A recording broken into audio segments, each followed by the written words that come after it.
नमस्कार। आज की विषय वस्तु है एजुकेशनल रिसर्च यानी कि शैक्षिक अनुसंधान।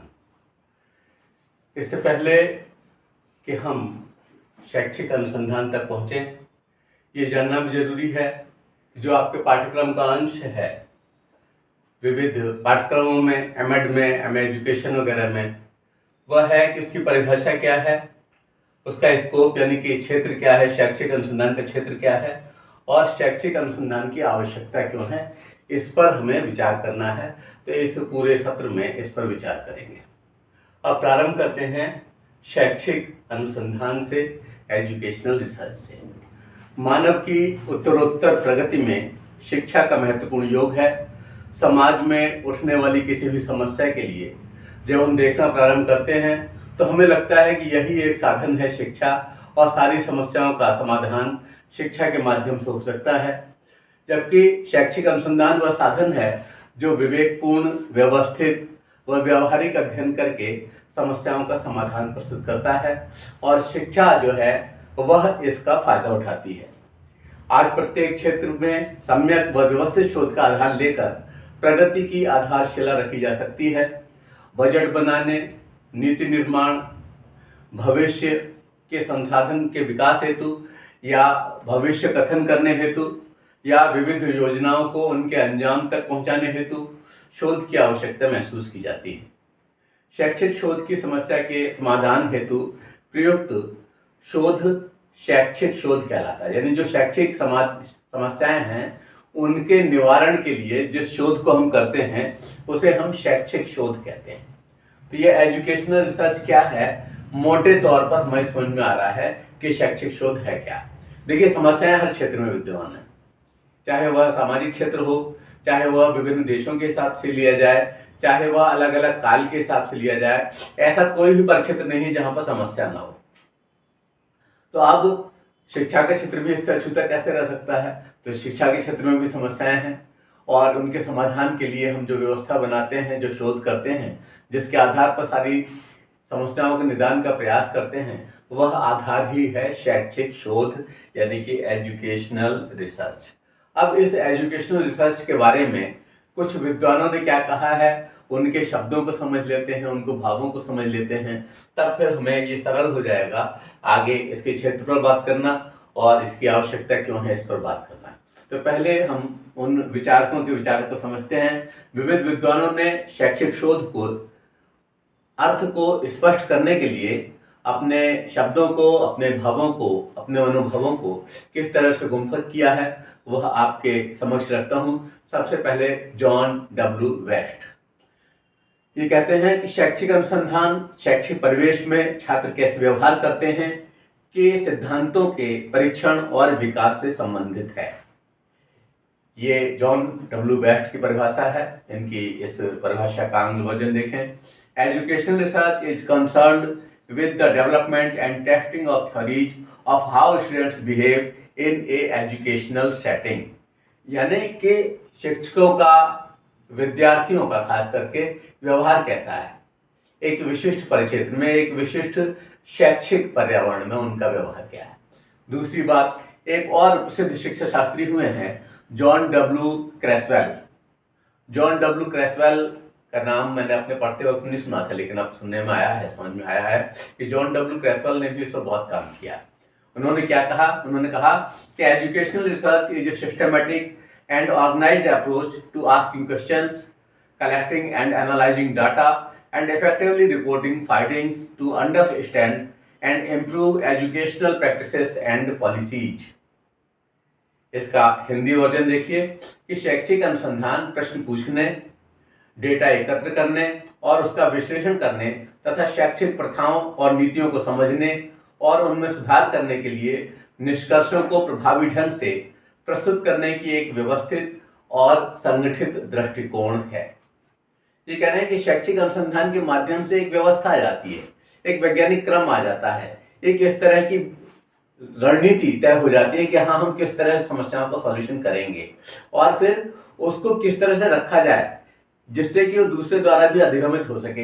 यह सब कुछ इसके माध्यम से संभव है, और ये मैं समझ रहा हूँ एक अच्छी परिभाषा है। इनके इस हिंदी आंग्ल का जो हिंदी वर्जन है उसको एक बार पुनः सुन लें कि शैक्षिक अनुसंधान प्रश्न पूछने, डेटा एकत्र करने और उसका विश्लेषण करने तथा शैक्षिक प्रथाओं और नीतियों को समझने और उनमें सुधार करने के लिए निष्कर्षों को प्रभावी ढंग से प्रस्तुत करने का एक व्यवस्थित और संगठित दृष्टिकोण है। ये परिभाषा हुई जॉन डब्ल्यू क्रैसवेल की। एक और बहुत प्रसिद्ध विचारक हुए हैं जिनका नाम है R.W.M. ट्रेवर्स। ये क्या कहते हैं, आइए थोड़ा सा ध्यान इस पर देते हैं। ये कहते हैं कि शैक्षिक अनुसंधान वह प्रक्रिया है जो शैक्षिक परिस्थितियों में व्यवहार विज्ञान के विकास की ओर निर्देशित है। वह साफ शब्द व्यवहार विज्ञान की ओर निर्देशित। इसका आंग्ल वर्जन देखिए, educational research is that activity which is directed towards development of science behaviour in educational situations. An introduction to educational research नामक किताब में इन्होंने 1954 में पेज 5 पर ये बात लिखी थी। और मैं समझ रहा हूँ कि इन्होंने बहुत कम शब्दों में और सीधी सीधी बात की है कि अगर आप व्यावहारिक रूप से कोई कार्य करना चाह रहे हैं तो उसमें शैक्षिक अनुसंधान, एजुकेशनल रिसर्च एक इम्पॉर्टेंट रोल प्ले कर सकता है। तो अब हम विचार कर रहे हैं कि क्षेत्र, एजुकेशनल रिसर्च का क्षेत्र क्या है, फील्ड क्या है, और इसको समझने के लिए शैक्षिक अनुसंधान का क्षेत्र यानी कि फील्ड ऑफ एकेडमिक रिसर्च, इसे समझने के लिए हमें थोड़ी सी गहनता, गंभीरता की आवश्यकता है।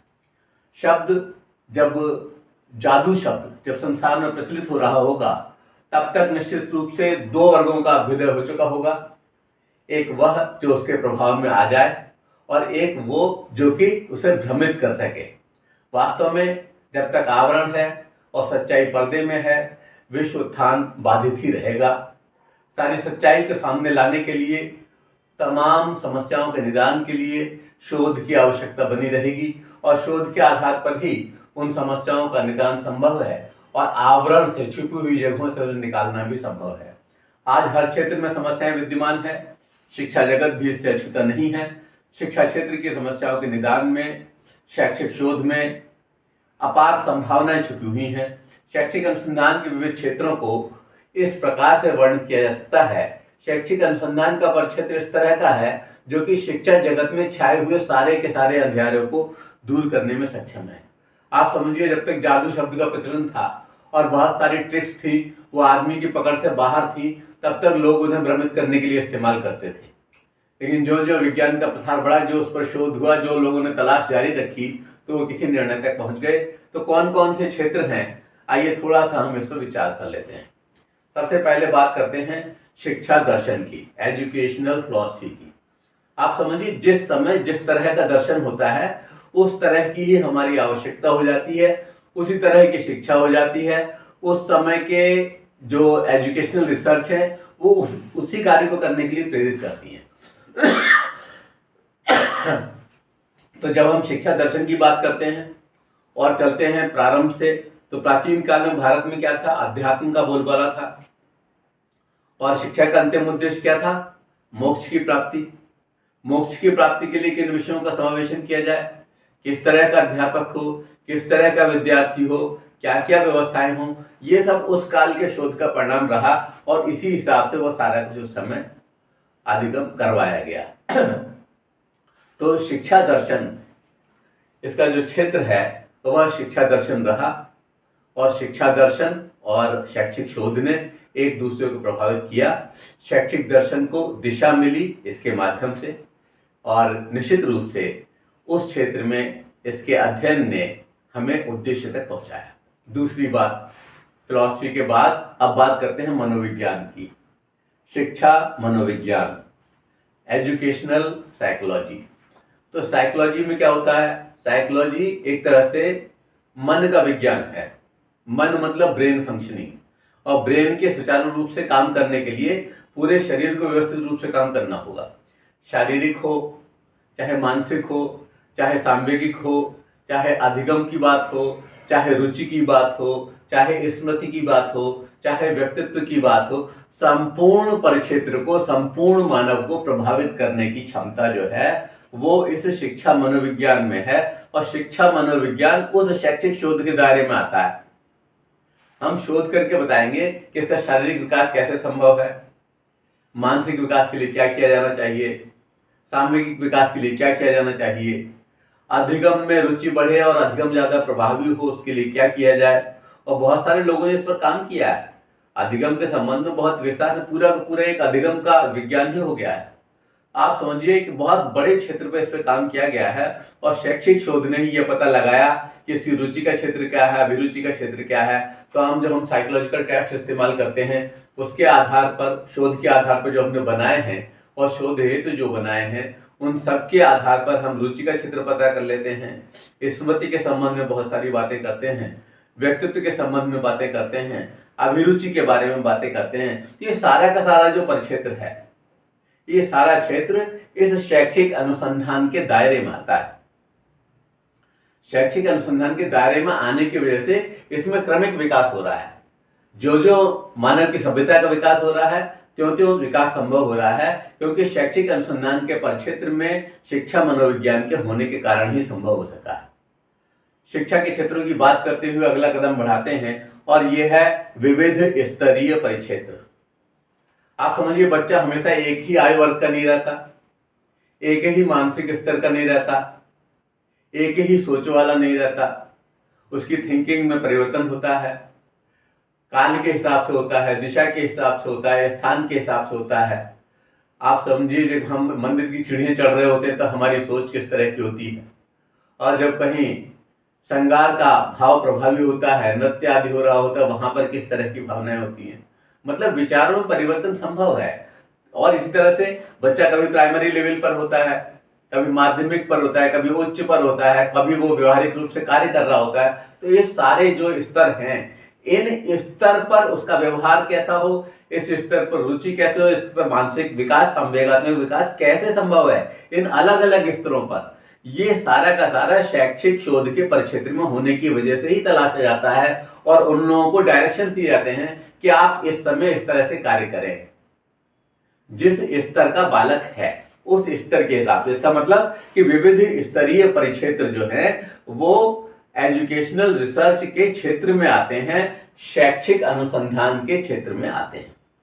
अगली बात शैक्षिक अनुसंधान के क्षेत्र पर, अगली चीज पर जो हम अध्ययन कर रहे हैं वह है मौलिकता विवेचन, ओरिजिनलिटी डिस्कशन। आप समझिए कि मूल जो भाव है उससे हम छेड़छाड़ करें भी तो अब बाद में यही सिद्ध हो जाएगा कि मौलिकता ये है। हिंदुस्तान में, और अगर मान लीजिए हम ब्रिटेन की तुलना करें, तो वहां के दोनों की मौलिक सोच में अंतर होना स्वाभाविक है। यहाँ के टेम्परेचर में वहां टेम्परेचर में बहुत अधिक अंतर है। यहाँ पर गाय भैंस अगर गोबर कर जाती है कि सड़क किनारे, तो कुछ समय बाद मिट्टी बन जाता है, वहां पर नहीं बनेगा। यहाँ पर हम गाय को माँ कहते थे तो वो लोग मजाक बनाया करते थे, और जो गाय, उसके बछड़े, ये सारे कार्य यहाँ पर करते थे और उनसे जो जो हमें फायदे मिल रहे थे, इसकी वजह से हम उसको जो है माँ के नाम से जानते थे और गाय माँ, गौ माता कहते थे। और यही सारे के सारे कार्य ब्रिटेन में घोड़ी के माध्यम से होता है, तो वहां तो गाय माता नहीं हो सकती, वहां घोड़ी माता हो सकती है। कहने का मतलब यह है कि हर जगह की अपनी मौलिक विशेषता होती है और उस मौलिकता का प्रभाव अनुसंधान पर पड़ता है। जो भी हमारा शैक्षिक अनुसंधान है, एजुकेशनल रिसर्च है, वो मौलिक रूप से किया जाए तो उसमें बनावट नहीं आएगी, उसमें सच्चाई आएगी और व्यावहारिकता आएगी। इसलिए मौलिकता के परिक्षेत्र को अनुसंधान का परिक्षेत्र माना गया और शैक्षिक अनुसंधान के क्षेत्र में ये मौलिकता विवेचन आता है।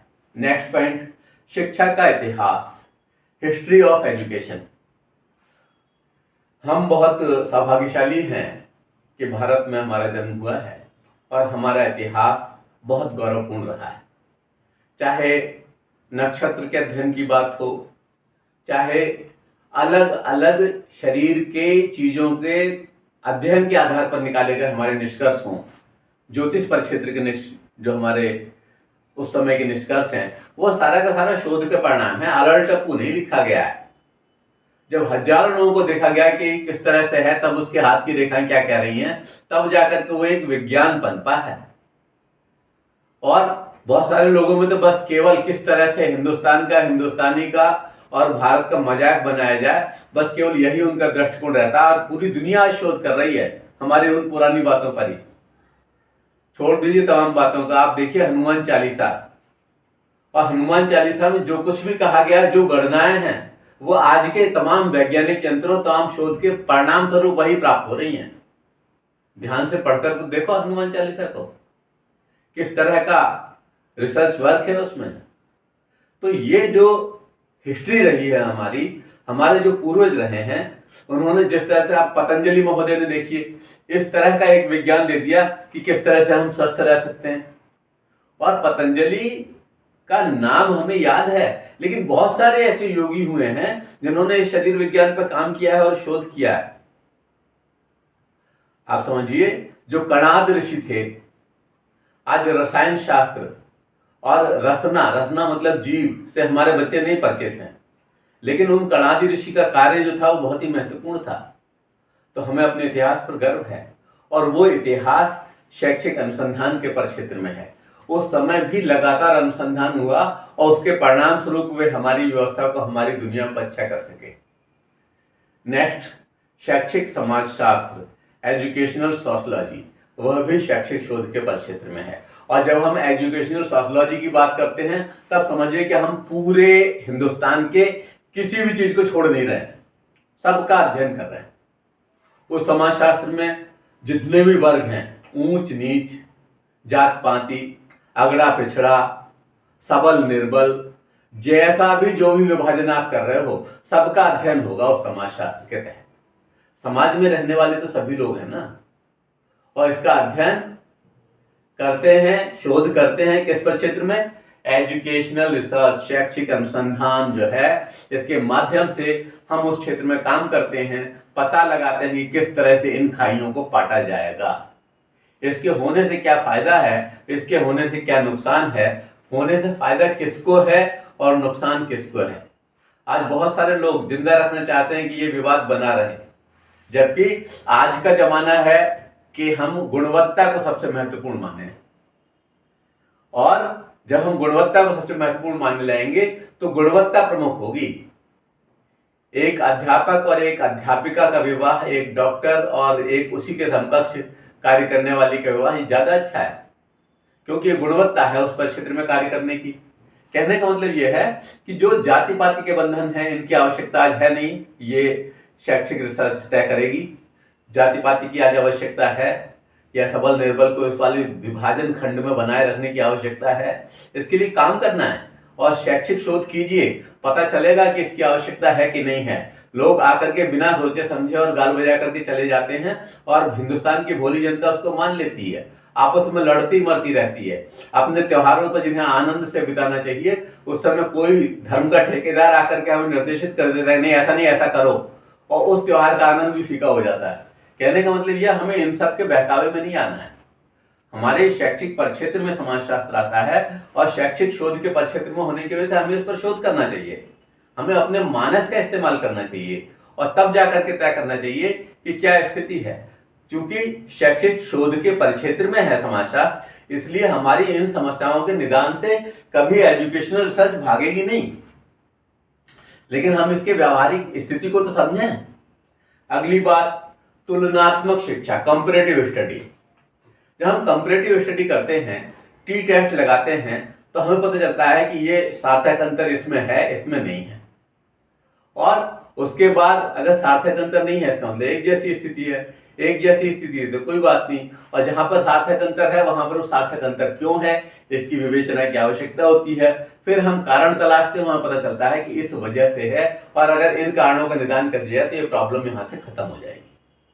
तो कंपैरेटिव स्टडी जो है वह भी इस एजुकेशनल रिसर्च के क्षेत्र में ही काउंट की जाएगी। अगली बात, शैक्षिक प्रशासन। शैक्षिक प्रशासन फेल क्यों होता है? क्योंकि हम अंदाजे से प्रशासन की व्यवस्था करते हैं, जबकि हमें क्या करना चाहिए, उस फील्ड पर एजुकेशनल रिसर्च के माध्यम से तय करना चाहिए कि आज बदली हुई स्थिति में आवश्यकता किस तरह की है, आज बदली हुई स्थिति में समस्या क्या है, आज बदली हुई स्थिति में समाधान कौन सा प्रस्तुत किया जा सकता है। और जब हम इन सब पर विचार करेंगे तो निश्चित मानिए शैक्षिक प्रशासन इतना उम्दा होगा कि किसी की हिम्मत नहीं होगी कि उस पर जो है उंगली उठा ले। शैक्षिक प्रशासन में जो त्रासदी देखने को मिलती है, और जो बाहर से आए हुए लोग उसमें व्यवस्था को खराब करने का कार्य करते हैं, उन सब से निपटने की व्यवस्था हो जाएगी जब हम शोध करेंगे और ये जानेंगे कि हाँ किसको उस दायरे में होना चाहिए विद्यालय परिक्षेत्र में और किसको बाहर ही रहना चाहिए। बाहर रहने के लिए, लड़ने के लिए अध्यापक या विद्यार्थी नहीं आते हैं, उसके लिए व्यवस्था शासन करनी होगी, कैसे करनी होगी ये सब हमारे शोध बताएंगे। लेकिन शोध को बहुत अधिक किए जाने की आवश्यकता है। इस विद्यालय के प्रशासन को व्यवस्थित करने के लिए भी शोध की आवश्यकता है और इसलिए शैक्षिक प्रशासन इस शोध के दायरे में आता है। अगली बात, शैक्षिक मापन व मूल्यांकन। कोई दिन, कोई समय ऐसा नहीं है जबकि हम मापन मूल्यांकन न कर रहे हैं और मापन मूल्यांकन शैक्षिक परिक्षेत्र का हिस्सा है और सटीक मापन मूल्यांकन के लिए बहुत आवश्यक है कि शैक्षिक शोध के दायरे में इसका उन्नयन किया जाए। आज जब भी हम कहते हैं कि इतने बजे हैं तो ये क्या है, यहाँ पर अंकों का इस्तेमाल हो गया, क्या ये मापन नहीं है इसमें? जब हम कहते हैं आज बहुत गर्मी है तो क्या इसमें मूल्यांकन नहीं हो रहा है?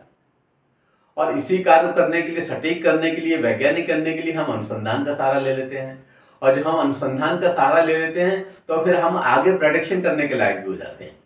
इसलिए शैक्षिक मापन व मूल्यांकन, एजुकेशनल मेजरमेंट एंड इवैल्यूएशन, ये जो है ये इसका एक पार्ट है शैक्षिक परिक्षेत्र का, एजुकेशनल रिसर्च यानी कि शैक्षिक अनुसंधान का।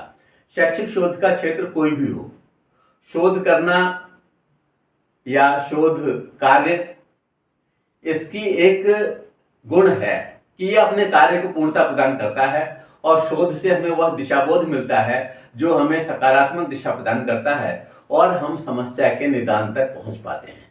इसलिए शोध का परिक्षेत्र और व्यापक होगा धीरे धीरे करके, और चीजें इसके दायरे में आएंगी। या कुछ बिंदु मैंने आपके बीच रखे जिन्हें हम क्षेत्र कह सकते हैं, फील्ड कह सकते हैं, स्कोप कह सकते हैं एजुकेशनल रिसर्च का। आइए अब हम बात करते हैं कि शैक्षिक शोध की आवश्यकता ही क्यों है। Why is educational research needed? और ये प्रश्न परीक्षा के दृष्टिकोण से भले ही बहुत महत्वपूर्ण हो, लेकिन मैं समझता हूं ये हर एक को पता होना चाहिए कि शैक्षिक शोध की आवश्यकता क्यों है।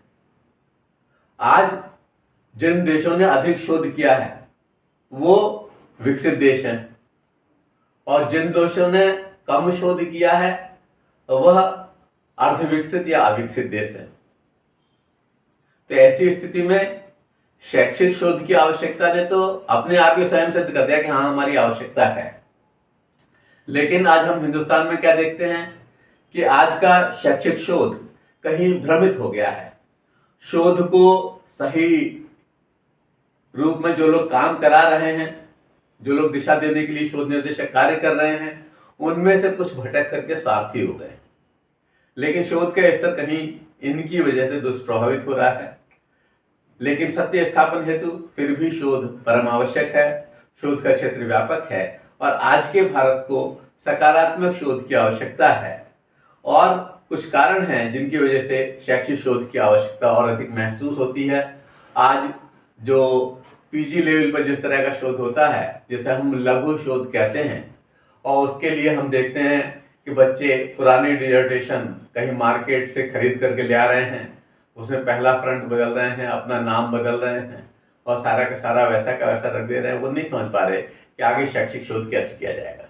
ऐसे ही कुछ गुरुजन हैं जो उनसे कुछ राशि वसूल कर ले रहे हैं और कह रहे हैं कि हाँ वही पुराना वाले वो जाके जमा कर दे वाला। तो इस तरह का डिसर्टेशन वर्क ये प्रभावित हो रहा है। बच्चों को नहीं पता कि क्या काई स्क्वायर होता है, क्या टी टेस्ट होता है, एफ टेस्ट कब लगता है, कुछ नहीं पता बच्चों को शोध के परिक्षेत्र में। हाइपोथेसिस क्या होती है, हाइपोथेसिस बनाई कैसे जाती है, नल हाइपोथेसिस अच्छी है तो क्यों है, ये सारी चीजें बच्चा नहीं समझ पा रहा है। लेकिन नहीं समझ पा रहा है इसका मतलब ये नहीं है कि अच्छा ही है नहीं। जिस समय बहुत सारी चीजें हम वहां पहुंचे नहीं थे, मंगल ग्रह पर नहीं पहुंचे, इसका मतलब ये नहीं कि मंगल नहीं था। हम जिन जगहों पर अभी ये सुनीता विलियम्स लौट करके आई हैं, अगर हम इससे पहले वहां पर नहीं पहुंचे तो इसका मतलब कि वो जगह नहीं थी, ऐसा नहीं था। तो साधन सारे हैं। अब उन साधनों को हम अच्छी तरह से इस्तेमाल करेंगे तो अपना भला कर लेंगे और बुरी तरह से इस्तेमाल करेंगे तो अपना नुकसान करेंगे। तो अब हम बात कर रहे हैं इसकी नीड की, कि इसकी आवश्यकता क्यों है। इसकी सचमुच आवश्यकता है और सच्चे शोध की आवश्यकता है। आवश्यकता क्यों है उसके हम कुछ बिंदुओं पर बात कर लेते हैं। पहला बिंदु है ज्ञान परिमार्जन व विकास हेतु, for knowledge refinement and development. इससे क्या होता है, ज्ञान का परिवर्धन होता है। जो बातें पुरानी पड़ गई हैं ना, जो रूढ़ हो गई हैं, उनकी आज के काल के हिसाब से आवश्यकता है या नहीं, ये हमें शोध बताता है। तो इस वजह से इसकी आवश्यकता है कि हमारा ज्ञान अद्यतन हो सके। आप समझिए कि एक गड्ढे में पानी है रुका हुआ, तो वो क्या होगा, उसमें सड़न पैदा हो जाती है, उसे हम कहते हैं ये स्टैग्नेंट वाटर है। और एक नदी में निरंतर प्रवाहित हो रहा है, तो एक जो पानी था वो आगे चला गया, वो धीरे धीरे करके समुद्र तक पहुंच गया और नया पानी आ रहा है। तो नया पानी होने पे इसमें वो स्टैग्नेशन की प्रोसेस शुरू नहीं होती, ये हमेशा ताजा बना रहता है। इसी तरह से अगर हम अपने ज्ञान को अद्यतन रखना चाहते हैं, हम सही विकास चाहते हैं, तो शैक्षिक शोध परम आवश्यक है। और इस वजह से इसकी आवश्यकता महसूस होती है कि हम ज्ञान का परिमार्जन कर सकें और इसका निरंतर विकास कर सकें। दूसरी बात, उद्देश्य प्राप्ति का महत्वपूर्ण साधन, important means of achieving the objectives. हमारे उद्देश्य क्या हैं और उन उद्देश्यों को प्राप्त कैसे करेंगे, ये बहुत महत्वपूर्ण है। साध्य और साधन के बारे में बहुत से विचारकों ने बात की है और बाद में ये पाया है कि अगर हमारे साध्य पवित्र हैं तो हमारे साधन भी पवित्र होना चाहिए। एक जगह एक विचारक ने लिखा और गांधी से कहवाया कि घृणा से नहीं मरेगी, बल प्रयोग पशु साधन निर्दय, हिंसा पर निर्मित भू संस्कृति मानवीय होगी न मुझे भय। यानी हिंसा पर निर्मित संस्कृति जो है वो मानवीय नहीं होगी, इन गुणों से संयुक्त नहीं होगी। कहने का मतलब यह है कि शैक्षिक शोध का परिणाम है, उस कवि की शैक्षिक शोध की दृष्टि का परिणाम है जिसने इस तरह की बात रखी और गांधी के मनोभावों को इस तरह से स्पष्ट किया। कहना मतलब यह है कि हमारा जैसा उद्देश्य हो, उसके लिए कौन से साधन हो और उन साधनों की तलाश हम कैसे करें, ये शैक्षिक शोध हमें बताएगा। तो शैक्षिक शोध की आवश्यकता हमें यहाँ पर महसूस हो रही है उन साधनों की प्राप्ति के लिए। अगली बात, नवीन ज्ञान प्रसार हेतु, टू स्प्रेड न्यू नॉलेज। तो हमें क्या करना है कि नए ज्ञान के प्रसार के लिए जो आज की आवश्यकता है, जो आज शोधा गया है, हालांकि पूरा ग्लोबल परिक्षेत्र एक साथ जुड़ने की वजह से तय हो गया कि आज जो शोध वहां कहीं किसी देश में हो रहा है तो हमें तुरंत पता चल जा रहा है। और ये शैक्षिक अनुसंधान की आवश्यकता इस वजह से है कि अब उस पर हमें काम नहीं करना, उसके आगे काम करना है। हर बार गिनती को एक से शुरू नहीं करना है, जहां तक तलाश हो गई अब उससे आगे काम करना है। तो ये बहुत बड़ी मदद करती है मानवता की इस एजुकेशनल रिसर्च ने, और एजुकेशनल रिसर्च की आवश्यकता इस वजह से महत्वपूर्ण रूप से है। अगली बात, अंतरराष्ट्रीयता व सद्भावना हेतु। अंतरराष्ट्रीयता और सद्भावना हेतु कैसे? जब हम राष्ट्रीय भावना की बात करते हैं और राष्ट्र के विरुद्ध कोई बात जाती है तो खून में उबाल आ जाता है। तो ऐसी स्थिति में भारत का दृष्टिकोण केवल स्वहित कभी नहीं रहा। यहां पर इस तरह के वाक्य विन्यासों का सृजन हमेशा हमेशा देखने को मिलता है कि अयम निजः परो वेति गणना लघुचेत साम उदार चरिता न तु वसुधैव कुटुंबकम। यानी केवल ये कि मैं अपने लिए विकास करूं, ये अच्छी बात नहीं है। हम तो राष्ट्रीयता का विकास भी इस वजह से चाहते हैं कि जब हमारा राष्ट्र विकसित हो जाएगा तब फिर हम अंतरराष्ट्रीय विकास की बात करेंगे और हम साथ साथ लेकर के भी चल सकते हैं। और लेकिन शोध अगर हमारे साथ होगा तब, जब एजुकेशनल रिसर्च की बहुत जरूरत है कि हम ऐसे शोध कर सकें जो पूरे विश्व के लिए फायदेमंद। अब भला बताइए, महर्षि पतंजलि ने अगर योग की इस तरह की क्रियाएं, इस तरह की यौगिक क्रियाएं उस समय दी थी और आज पूरी मानवता का उससे भला हो सकता है, तो भले ही संकीर्ण विचारधारा वाले कहें कि हम ऐसा करेंगे तो हमारा धर्म टूट जाएगा, चटक जाएगा, पटक जाएगा, ये उनकी अपनी सोच हो सकती है। लेकिन पूरे मानव को शुद्ध रखने के लिए, एक मानव को सबल बनाए रखने के लिए, मानव की तमाम नाड़ी तंत्र को और सारे तंत्रों को विकसित करने के लिए जिसकी आवश्यकता है, उस आवश्यकता को शोध के माध्यम से उस समय शोधा गया। और अगर आपकी क्षमता है तो आप भी शोध करो, कह दो कि ये गलत है। बिना शोध के कैसे आप कहोगे, कैसे मानवता मान लेगी? इसलिए ये बहुत जरूरी है कि अंतर्राष्ट्रीयता और अंतर्राष्ट्रीय सद्भावना के विकास के लिए भी ये बहुत आवश्यक है एजुकेशनल रिसर्च, जिसकी आवश्यकता महसूस की जाती है। अगली बात, उद्देश्य प्राप्ति का व्यावहारिक साधन। ऐसा नहीं किसी ने कह दिया और हमने मान लिया। कोई भले ही अपने आप को नेतृत्वकारी शक्ति मानता रहे, लेकिन जब तक हमारी स्केल्स पर वो खरा नहीं उतरता, जब तक बार बार टेस्ट रीटेस्ट मेथड लगाने के बाद में उससे वही परिणाम नहीं आते, तब तक कैसे मान लें कि ये सिद्धांत काम का है और ये सिद्धांत व्यवहारिक है। अगर सिद्धांत में परिवर्तन को हम बुरा मान रहे हैं, इसका मतलब कहीं कोई कमी है। इस वजह से हम परिवर्तन के साथ नहीं चल रहे हैं और हम हमेशा रूढ़ होते जा रहे हैं। बदलते समय के साथ, बदलते हुए काल के साथ, बदलते हुए नियमों की, बदलते हुए सिद्धांतों की आवश्यकता होगी ही होगी और शैक्षिक अनुसंधान इस क्षेत्र में हमारी मदद करता है, इसलिए इसकी आवश्यकता है। अगली बात, ज्ञान पिपासा पूर्ति का प्रमुख साधन, the main means of satisfying the thirst for knowledge. ज्ञान की भूख कभी शांत नहीं होती। बहुत सारे विचारकों ने यह लिखा है कि अगर उन्हें अकेला बंद कर दिया जाए, कमरे में बंद कर दिया जाए, तो कुछ किताबें रख दी जाएं, वो उसके सहारे जी सकते हैं क्योंकि वो उनके साथ हैं। और आज पूरे विश्व में एक बहुत बड़ी समस्या है, लोग अकेलेपन से ग्रसित पा रहे हैं अपने आप को। वो कह रहे हैं कि हम बड़े अकेले हो गए। अकेले कैसे हैं? ईश्वर हमारे साथ है। अकेले कैसे हैं? पुस्तकें हमारे साथ हैं। अकेले कैसे हैं? विचार हमारे साथ हैं। और जब तक हम इन विचारों का मंथन करें, अपने ईश को साथ लेकर के और उसके साथ साथ चलें, तो अकेलापन कभी नहीं घेरेगा। आप मन की तरंग रोक ले बस हो गया भजन, आया है तू कहां से जाएगा तू कहां, ये बैठ कर विचार ले बस हो गया भजन। अगर हम भजन ही करने लगे तब भी तो हम अकेले नहीं होते। और वैसे व्यक्ति पूरे बाजार में भी अकेला हो सकता है और वो अपने आप को अकेला महसूस कर सकता है। तो आवश्यकता इस बात की है कि ज्ञान पिपासा पूर्ति का प्रमुख साधन के रूप में शैक्षिक शोध की आवश्यकता है और निरंतर नया खोज करके देगा, फिर हम उससे आगे काम करेंगे। हम सोच रहे थे कोई दृष्टिकोण अभी तक मान लो हमने बनाया हुआ था और वो गलत निकलता है, तो हम सहज रूप से स्वीकार कर लें क्योंकि वो शैक्षिक शोध का परिणाम है और शोध के बाद पता चला है। हो सकता है कालांतर में वो भी गलत हो जाए। किसी समय कहा गया कि पृथ्वी गोल है, किसी समय कहा गया पृथ्वी चपटी है, किसी समय अब स्वीकार किया गया कि ये इस तरह की है और ये धुरी पर घूमती है, किसी समय कहा गया कि सूर्य स्थिर है, किसी समय कहा गया पृथ्वी स्थिर। तो ऐसी बहुत सारी बातें आती हैं और फिर बाद में फिर सत्य स्थापित हो जाता है। तब हमें पता चलता है कि एक्चुअल पोजीशन है क्या, और वो सत्य जो स्थापित होता है उसको स्थापित करने में जो काम करता है वो यही है एजुकेशनल रिसर्च। इसलिए एजुकेशनल रिसर्च की आवश्यकता है। अगली बात, कुशल प्रशासन हेतु, फॉर एफिशिएंट एडमिनिस्ट्रेशन। एडमिनिस्ट्रेशन बेहतर ढंग से करने के लिए हमें शोध की आवश्यकता होती है।